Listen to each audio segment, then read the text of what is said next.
And News Channel 3's Shelby Nelson leads us off tonight with a look at whether a national trend of rising cases in kids is something that's happening right here at home right now. Shelby. Well, John, Karen, the short answer is yes. We are starting to see a rise in cases among children, but it's not as prevalent as we are seeing across the nation, like in Texas. Now, earlier today, I spoke with a pediatrics infectious disease specialist from Loma Linda Children's Hospital. He tells me there are things parents can do for their children, even if they're not eligible for a vaccine.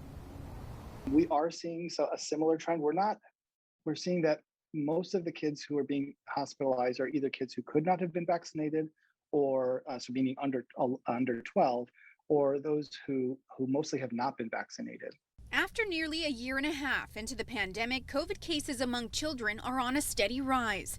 Pediatric infectious disease specialist at Loma Linda University Children's Hospital, Dr. Maulin Sanedji, says reactions vary among kids, just like they do with adults. We've had some kids who've been severe enough that they've needed supplemental oxygen, even what we call high flow oxygen. We've had some kids who've needed to be intubated, and we've had some kids who've had fairly mild illness. This week, Riverside County reaching another high. Hospitalizations now surpassing the 500 mark, something we haven't seen since February. We did expect there to be a rise in cases and everything else. It's just the rise is quite substantial. While many cases are adults, kids are also part of the mix. With school now back in session on campus, Dr. Sanedji says if your child is 12 and over, the best thing you can do is get them vaccinated.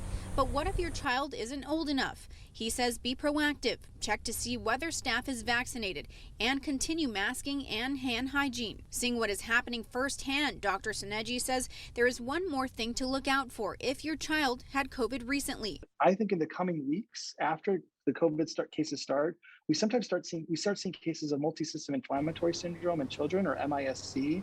So I'm worried that we're going to start seeing that come in the next couple of weeks or so. And that was the typical story, that someone in the family had COVID, but the child themselves didn't have any symptoms. So that's the big thing I would ask parents to look out for in the coming weeks, especially if they're starting to see their child have fevers that are unexplained, having diarrhea, abdominal pain.